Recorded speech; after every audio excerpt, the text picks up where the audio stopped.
Welcome to VollyTalk. Alongside Mears Nelson, I'm Elliot Skelly. Very excited to be back for a third season. Joining us today, the head coach of the St. Ignatius Wildcats, Dominick Adornato, or Coach Dom. Coach, how you doing? I'm doing well. Good to hear. So, all right, looking back at last season, you guys had a really successful regular season, obviously, perennial contender. Entered the playoffs as the number one seed, and then you got a tough injury to your starting setter, Patrick Malley. How did you guys adjust against like really tough opponents like Walsh and Jackson to get back to the regional final early there? It's just that next man up's the next man up. I know other coaches say this all the time, but we really do focus on that. Whether it's guys on the bench being ready or the starters ready to go, it's just that true belief that no matter who's in there, that they can win. So that's really a testament to the guys of hey, whether it's you changing your set or change your outsides, change your middles, no matter who's in there, you can beat whoever's across from you. And I do think Andrew Broby's experience going into his freshman year, having to go into some tough spots. And I want to go back to that Hoban game we had last year, right before playoffs. That was the first game that was really a challenge for us with him in there, reverse sweeping Hoban, who was a really good D2 team. Just instilled that confidence going into the playoffs where going into whether it's Brecksville or Darby or the state championship Xavier that he just built that confidence throughout. Coach, taking a look at the regional final against Brecksville, you guys avenged that loss at the Centerville Elite Tournament and you cemented yourselves as the best team in the North. How special was it to get a win that day? Oh, it was huge. We're not gonna lie about that. It was a huge win. We knew everyone was looking at the elite tournament, how we played, but we're really dissecting it. We played about four or five more sets than Brecksville. When we played them, we were a little more tired and everything like that. They definitely beat us in three. There is no excuse. They beat us fair and square. But we believe that hey, one game, one day, one five, the best out of five, we would be that team. And I also think just going into that game with the correct mindset helped us. I could be a little assuming here, but I felt that they already had it won with the injuries we had and everything like that, and we just came out firing just like we do. But the guys were pumped, and it just led us into, as Cleveland.com said, our revenge tour since we had to play the teams we lost throughout. But it was a special game. It was a special game. You talked about that revenge tour, and it seemed to bring a newfound energy to the squad, especially with the strong sweep against Hilliard Darby. Dug out by Walsh. Outside. Too long. Oh, they've got a touch, so it's not too long. And the point goes to St. Ignatius. And the Wildcats have won this one. You take the first two sets, 25-14. You're on to the state final, the first time since 2017. What was your team's performance like in that game to get to the championship? I thought we just executed. We looked at the film, we looked at some other stuff at practice. Where going into that game, we had our three goals. As long as we did this, we knew we would come up top. The first goal was we know Darby's fast offense and how they like to run their middles, so we created our outsides to come in and help on that block because we noticed their middles were very hard to turn back to the center. They just tried to pound the libero. So that adjustment forced their mills to go over our outsides, and that created a lot of mishits there. The second, Aiden Colm, who graduated, he was a senior there last year. He passed amazing against us in the Elite Eight tournament and throughout. So we decided no matter who was in the back row, we weren't going to serve him. And if we rewatch that whole set, I believe he passed three balls on serve receive, something like that. We were not going to serve him. Even if they passed two, we were going after everybody else. And then the third was just no matter where they were hitting, we just wanted to put the aggression on them. We weren't going to give them any free balls. weren't going to give them any easy overpasses, even if we had a broken play. Swing hard, swing high, because their blocks were a little off. And I think that put a lot of pressure on them that probably caused a lot of mishits on their end. So it was just those little execution that I thought just built that confidence and built that match because I think in all three sets we were down like 3-0 and then we'd have these ginormous runs. So just like building it, it was all set up. Yeah, I love them, man. We don't usually have coaches break down game-specific tactics like that, but that's really cool. Makes a lot of sense. So obviously, then you went to face the St. Xavier Bombers, and last year had one of the best teams that Ohio's ever seen. I mean, Yeah. no hard feelings there about taking a loss, but you guys I thought made it at least close at the end. You put up a great fight. Can you talk about the mental toughness from your guys to keep fighting through that adversity? Yeah, we went into that game where we knew who we were going against. We played them in the regular season. We were able to take a set from them. But in that game, we just went in with house money is kind of how we did it. We knew how we played, but we knew it'd be tough. Like that team was one of the greatest ever. And hopefully other teams get to that point. Who knows when that will happen again? But just their pure size, athleticism, and everything, it would take a perfect game to have a chance against that team, and then have a little luck. So we just went with house money. We knew we were the underdogs, and we just had fun with it. And there might have been a few points where we could have won set two, and we made that big comeback in set three. But I think set two we probably could have won. It was like 19-19, but just ran out of gas. But I do think playing against them last year is going to help us so much this year with how young my team is and all that stuff. Those guys now know what it takes to win that last game. For sure. And I think that's a good lead into the next question because now it seems like you're poised to have an even stronger roster this season. How would you say the mindset around this program has shifted this time around? Well, our mindset every year is we're going to win the title.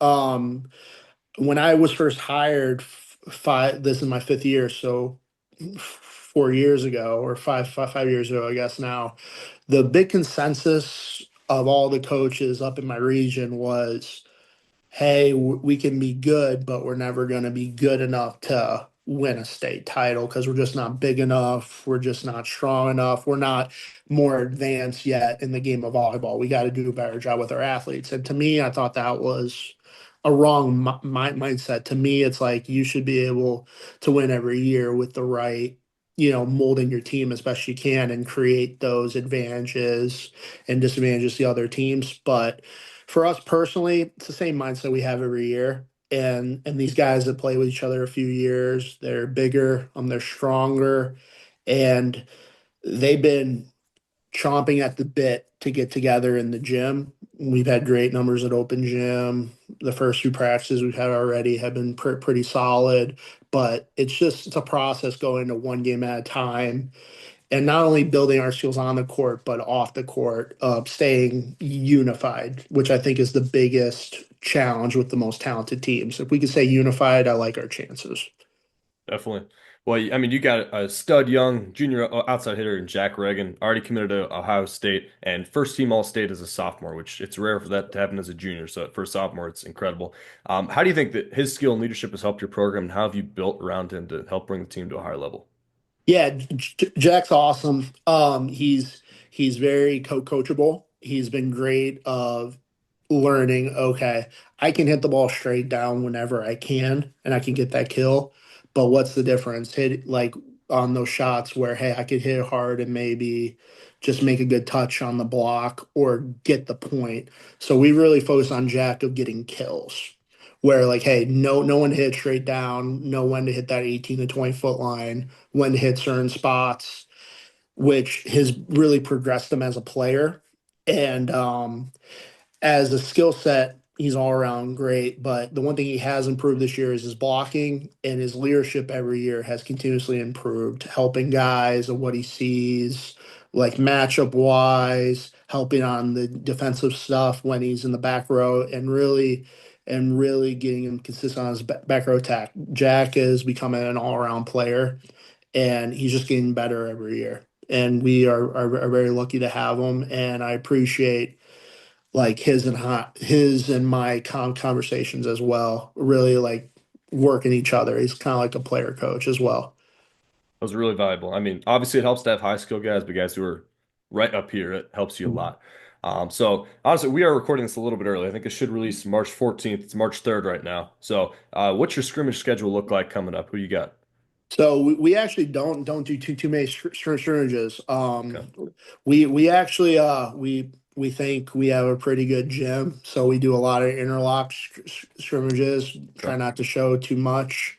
Um, so we don't have too many scrimmages, but we do like watch other teams scrimmage here or there. But opening night we do have Stowe, which the way the schedule works out, the first like 2 weeks, we really gonna see what we are and what we need to get to. So we got a lot of good challenges the first like 2 weeks, which is nice, and I think Stowe is a good opening day matchup. Yeah, and you look at Stowe, you look at Moeller and Mount Vernon the next day. I mean, these are three teams that, for the most part, were in our top 10 towards the end of the season last year. What are you looking for from your guys just in this opening stretch? Well, the main thing is just growth. So every game just get a little better. I don't expect it to be the cleanest the whole time, especially when you're playing the best teams. But it's just personal growth as we hone in on lineups and hone in on the versatility of this team this year. But honestly, just finishing, whether it's 25-20 with an ugliness or 25-15 and clean, it's more just finishing in three or four with starters and the bench guys all playing a key role. So if I can get everyone playing time and we're winning three or winning in four pretty clean, that's me being happy in the first couple weeks. And also, I'm not gonna lie, it'd be nice to do a statement too. In order to be a champion, you always got to schedule tough. That's the one thing I've always done. It's the way the Ignatius coaches before me has always done. So playing Moeller opening weekend, playing a Neds who's going to be a little bit improved, playing Jerome who's usually a solid program, and the Beaver Creeks and all them, the Mount Vernons, just playing well against those teams will just set us up for success going forward. How set is your roster as of now? And when you look at your team, what are the potential position battles that you're looking at as the season starts up? So right now, after tryouts, we got a roster of 12 guys. I always sometimes call up a few guys for key games here or there, but it's pretty set at 12. And we're right now at our third or fourth day of practice. I think it's like, yeah, it's our fourth day. So it's our fourth day of practice. We got our middle two battle right now with about three guys that are very all talented in different ways. We have an OH2 battle going on right now and an opposite battle. But with those battles, though, everyone is playing so high school level. So no matter who wins it, there's another role for that guy who loses that battle getting ready to go. But the one thing I will say is we're fast, we're tough, and we're tall, which is very nice to have for a team. Definitely. So looking at your schedule, like you were talking about, I mean, you got Muller, Mount Vernon try, you got Beaver Creek and Jerome try, Thomas Worthington, you get the Elite Eight. Do you think when you were looking at your scheduling, was out of region competition specifically a priority for you this year? So yeah, the way I schedule is I always do an out of region schedule. So we usually have about like half our games out of region, and then of course playing our region. So it's usually like 50-50. So with the lead eight being three, we always do a try with Mount Vernon with one team from the south. So there's three games right there. Thomas Worthington came to our place last year, so we're returning the favor going down there. So that's another one, and we wanted to make sure we played them again. And then of course the Beaver Creek Jerome, we have a rotating try. So we try to do two tries every year with the Elite Eight. The Worthington is a single game, which helps. But yeah, we do that every year. We're excited to do it. We want to play teams from other regions, see what everything has. And I think it's a measuring stick. Like if you just play your own region, or teams close to you, you're never going to know how good you are against other styles, other coaches, other guys you don't see every week or every few weeks in club or something like that. So yeah, it's always been a priority. I think that's a great mindset. Definitely agree with you. Well, hey, Coach, appreciate you coming on. I think pretty excited for you guys. You guys are gonna have a pretty good year. So always appreciate our conversations. Thanks for coming on. Oh yeah, for sure. Appreciate you guys having me and go Cats.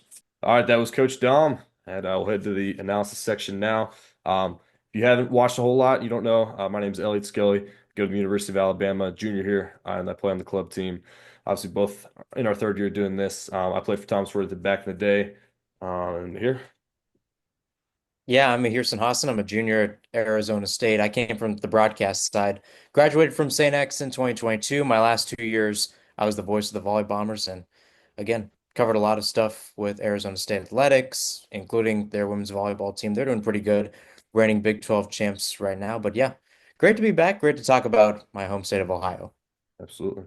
So I first thing we got to talk about, we had a bunch of teams move down to D2. And this was something Emily Mason, we kind of talked with her about the OHSAA kind of liaison for boys volleyball. Originally, we were asking, is there a chance to go to three divisions? She basically told us we didn't even think good enough for two. So this looks like a move that's kind of aiming to replicate that. That we're going to have exactly 62 in each division now, which I think is a good change for, equality and all that. So teams going down to D2 from D1 this year.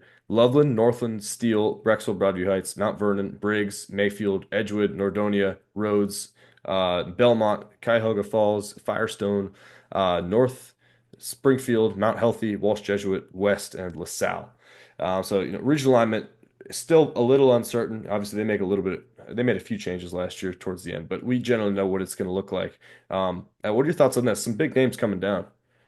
Yeah, definitely some big names. I think the one thing that stands out is so many teams either in Central Ohio or Northeast Ohio, right? So many times last year or 2 years ago, we were talking about teams in Region 8, which is usually Southwest Ohio, and there's usually 4 or 5 legit contenders in that area that can make a run for the title. And again, Big Nick, the team that came out victors over the past 2 years, and again, they've really built themselves in that area. But you look at everywhere else, right?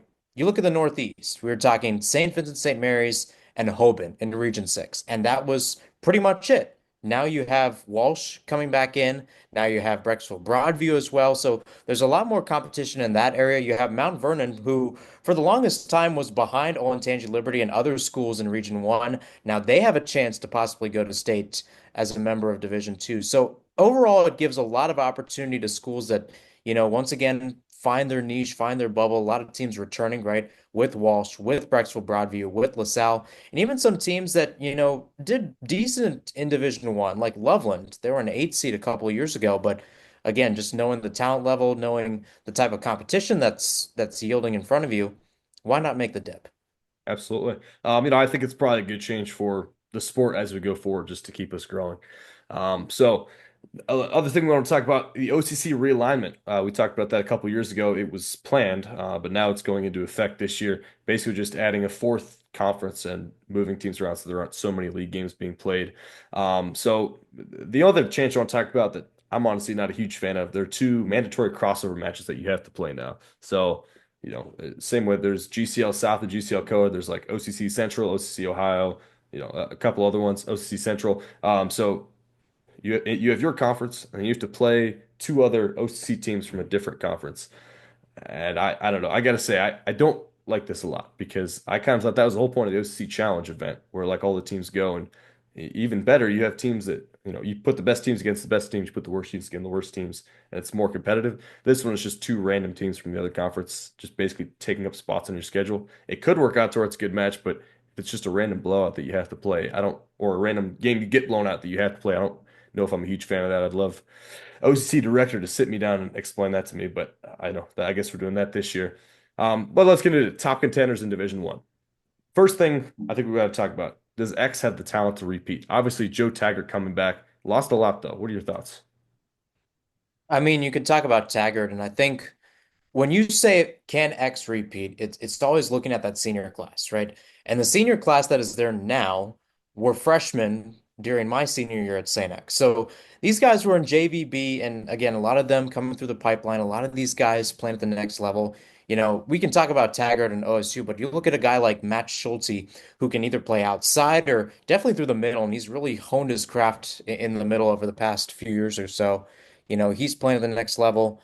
You know, so many different guys within this team can just replenish talent. And I think that's the one thing that really works well with this Bill Ferris side is that he's just really good at recruiting talent and or in general, talent just coming to St. X and it just works really, really well. And I think the biggest thing is can they find a few good players that can pass the ball and get the ball to Taggart. Because you look at that combo between Aiden Berkemeyer and Andrew Berkemeyer last year. You look at that set against Olentangy Liberty in last year's state semifinal, right? Where Aiden goes out, St. X doesn't pass the ball well. They lose that set by a good chunk. He comes back in. St. X takes care of business, right? You got to find someone who can quarterback the offense. And I think if St. X can find that person, they have a good chance of repeating. They're also losing a big middle presence in Brady Jones. Honorable mention All State last year. We kind of talked about we didn't really love that, but he obviously maybe one of the best middles in the state last year. Also going to Ohio State, so losing him's big. They got some big shoes to fill, but X obviously a great program with the great JV programs. So tough to imagine they'd be out of the conversation this year. Certainly a good chance of repeating. Now speaking of Liberty, they had a good 4 year stretch where they were in the state tournament. They were obviously in the state championship match a couple of years ago against Moeller, but they basically graduated everybody. I don't even think they had a JVB team. They're falling pretty far this year, I think. I'd be really, really surprised if we're talking about them in the state championship conversation. Um, so looking at that now, what are your top contenders for each region? We got Region 1, which is like half of Central Ohio. Region 2 is the North. Region 3 is the other half of Central Ohio. And then Region 4, which is South Ohio.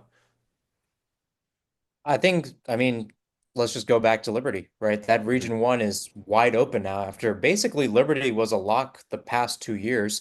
And also the team that tends to really put their best foot forward against Liberty in these regional finals, Mount Vernon, they're in Division 2. So that's a giant question mark. But I think if there's one team that really just stands out to me, and they were relatively quiet last year. We talked about them a lot a couple years ago. They made the jump from Division 2 to Division 1. They're staying in Division 1.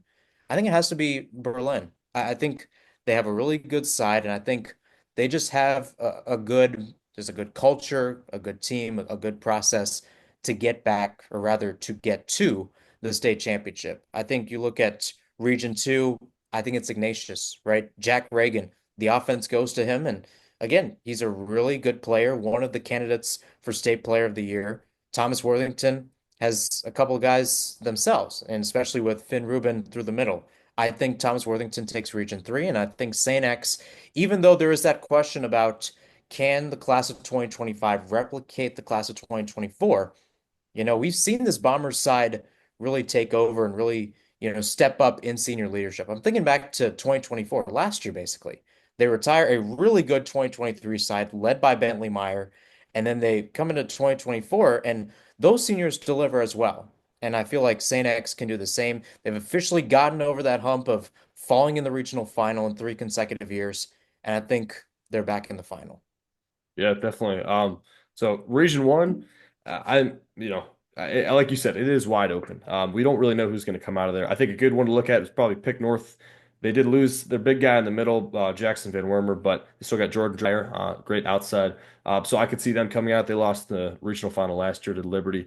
As for Region 2, 3 and 4, I agree with you. Ignatius, Thomas, and X. So Ignatius obviously had a young squad last year, has a really young but really good guy in Jack Reagan, who can lead them through the outside. Thomas Worthington literally didn't lose anybody last year. They're coming back with the full team they had last year, which was still a regional final team. Um, Finn Rubin through the middle, going to Loyola. We talked about JT McGuire last year, only played half a season, but still in that half season made it obvious that he was the first team all region player.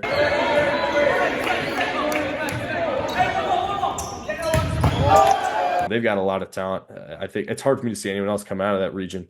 And then St. X, I think if you look at the big three, Moeller, X, and Elder that we typically look at, X just has the most chance with a guy like Joe Taggart.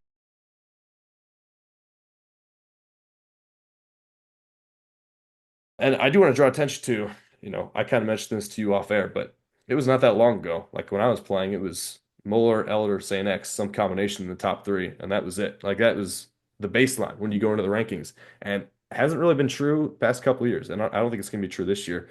I don't know. It's just interesting, and I kind of like seeing the parity. By no means am I anti-GCL. I got no problem with X being up there, but I do think it's cool that we see a lot of teams from different regions working up into that top three this year. Who else are we trying to look out for, you think, this year? I think Derby's a big one we're going to look out for. They played, obviously, Wittenberg tournament in July is not a huge indicator, but it's something to go off of. They lost to Berlin in the semifinals, I think.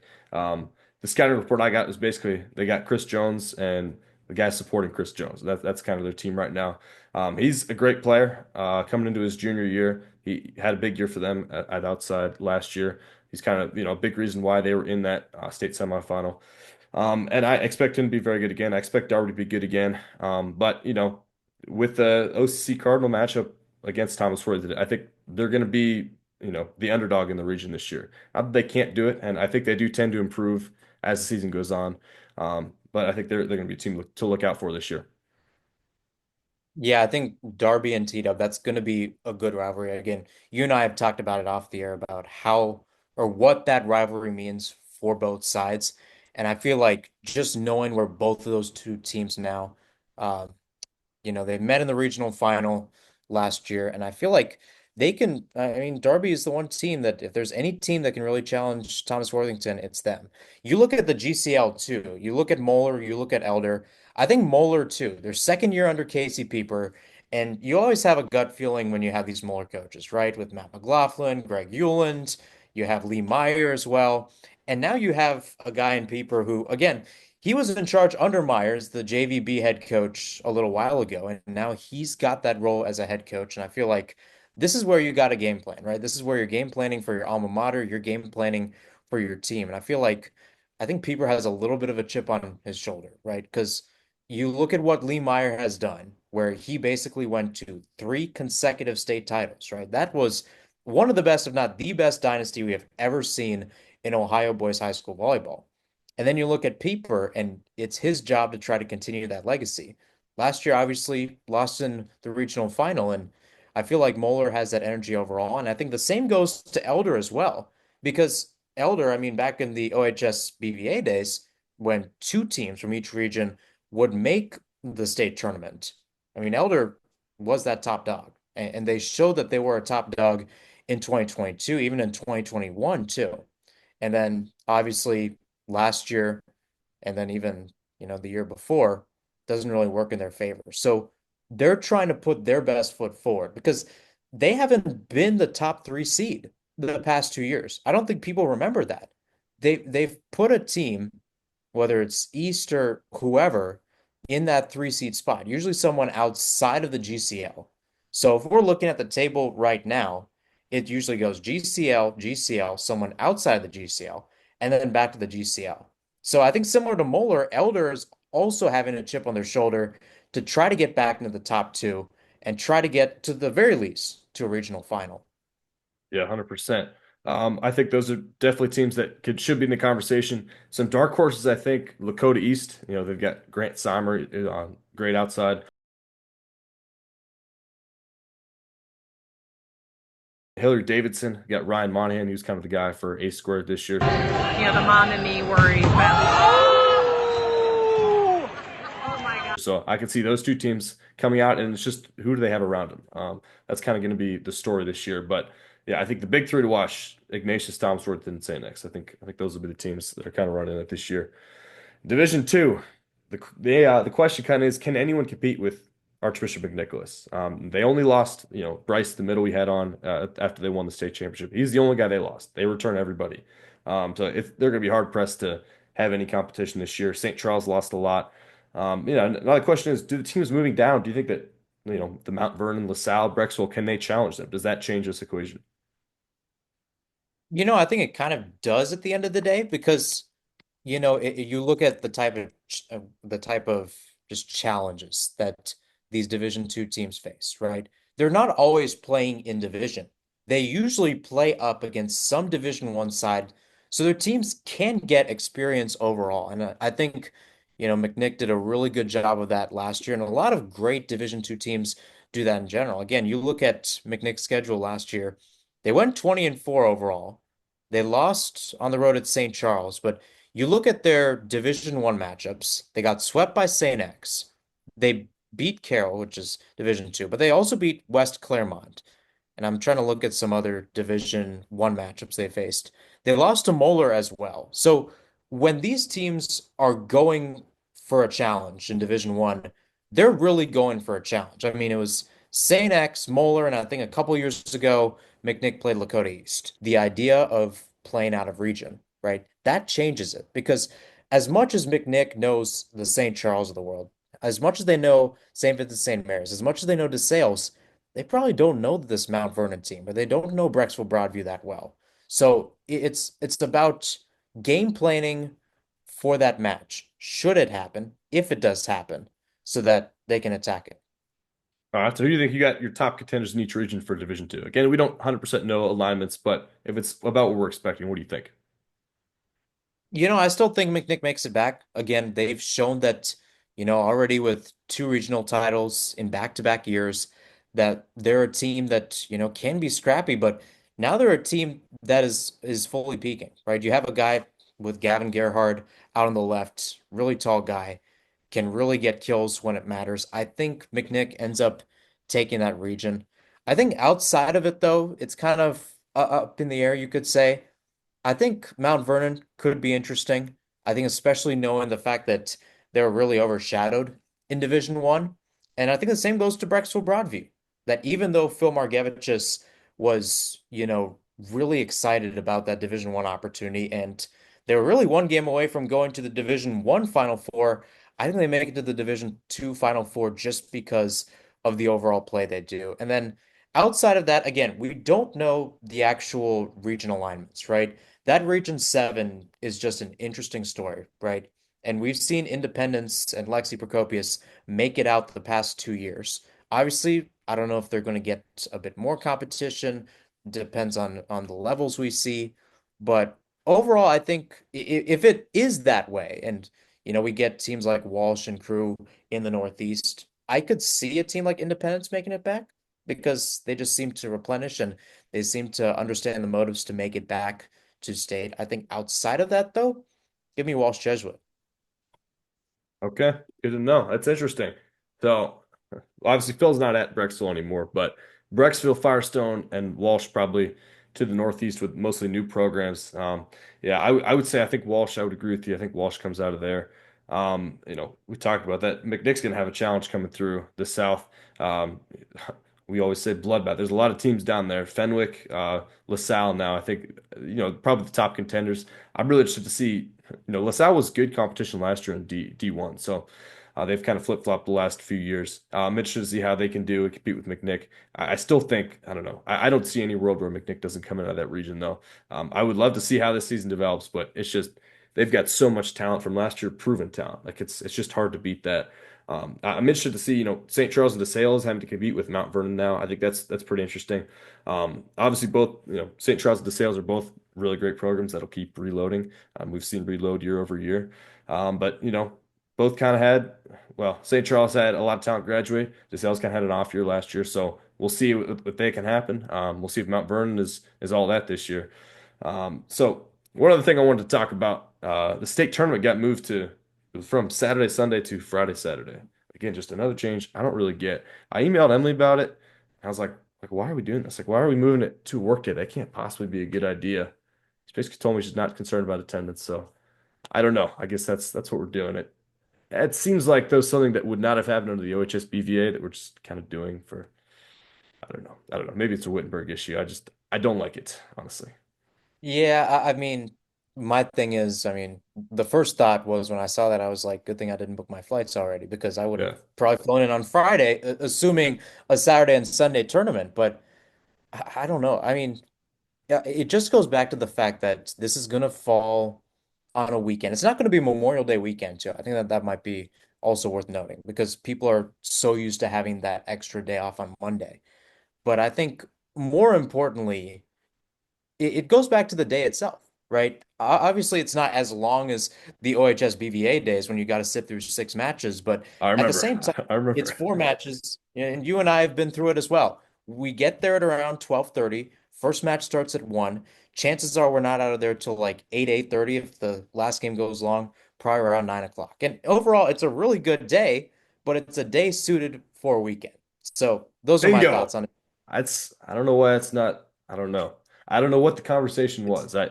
I would guess it probably goes back to money somehow or another. Usually that's how these things happen, but who knows? I don't know.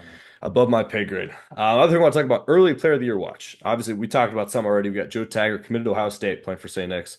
Jack Reagan committed to Ohio State playing for St. Ignatius. Finn Rubin going to Loyola. Again, like those three guys are probably going to be the main guys on the guys that I see as the three main competitors. Joe Taggart for St. X, Jack Reagan for St. Ignatius, Finn Rubin for Thomas Worthington. And I'm gonna be honest, I don't think that this player of the year conversation is going to come down to stats. I think what's going to happen is the coaches are going to look and say, okay, who is kind of running the table this year? In a couple months, is X, is Ignatius, is Thomas Worthington like the consensus number one team? Who wins the Elite Eight? Who's leading the state right now? And whoever that team is, that one of the best players is going to get that Player of the Year award. That's how I think it's going to work out. Because I mean, obviously, the qualifications for a Player of the Year middle is a little bit different than outside, but I don't think it's going to be, well, Joe Taggart had 300 kills. Jack Reagan had 295. Like, I don't think that's how we're going to be nitpicking this. I think it's going to be overall team success, and that's going to be the main driver this year. Obviously, we talked about Grant Seimer, Ryan Monahan, Chris Jones, some other guys who could be in the conversation, but my guess is it's going to come down to those three guys and, probably come down to team success. Yeah, I think I agree with you on that. And I think when you look at team success, I think it also shows how the players are complementary with the team too, right? Because we've had this conversation before about players that should have gotten the award, maybe they didn't, right? A couple years ago, Caden Whiteside against Bentley Meyer in Division One. And we try to nitpick that and say, all right, well, so and so did this and so did that. And we've had this conversation before as well, even a couple years ago where it's like you're comparing sometimes position players and sometimes players in different positions. But I agree with you. I think it comes down to what type of energy do you put out on the court, right? Mhm. Do you see the players leading? Do you see the players encouraging their teammates? And do you see them overall just leading the team, right? I think that's what it is. It's the fact that yes, it is player of the year. It is state player of the year, but it's also kind of like an MVP, right? Most valuable player. Who is the guy that can lead your team? Sure. Yeah, and I think, what Dom talked about with Jack Reagan being, good up here. Like I know Finn is. I haven't met Joe, but I imagine he is too, just watching him. That's really important too, for that leadership aspect. Now in Division Two, I don't know. If McNick runs the table the way that we think they're going to, I think it's gonna be tough not to give it to a guy in there unless someone has an incredible season. So I would think Gavin Gerhardt has a really good shot at it. But yeah, I don't know. I would think whoever the best player in McNick has the best chance. And we talk about that, and maybe it's not exactly 100% fair that a guy from the best team or at least a top team gets it. But honestly, like to be such an outlier, that you have such a good season, like you got to be Jonah Gilbert level to where you're like having 800 kills. And even Bradley was in the state semifinals. Maybe came out of nowhere a little bit, but like, I don't know, you got to be really on it to break away and not have them look at the top teams. So that's why I think our focus is directed there. We're not going to do rankings this week just because we are recording it a little bit early. So we're going to wait on some scrimmage results just so we don't get anything really wrong early. But if you're watching this, they're already out. So go check our Instagram for those. And yeah, excited to get back into it. Excited to be back for a third season. Yeah, same here again. Always great to look at these teams in Ohio, and you look at just the boys volleyball scene overall. I mean, this is one of the best states for boys volleyball. A lot of players get the best opportunities, you get the best competition. And again, you look at these guys we were just talking about for player of the year. You got Joe Taggart committed to OSU, Jack Reagan committed to OSU, Finn Rubin committed to Loyola, all of them going to the MIVA. So these are guys getting really good opportunities, not just now but at the next level. 100%. All right. Well, with that, this has been Ohio VollyTalk, and we will catch you next week.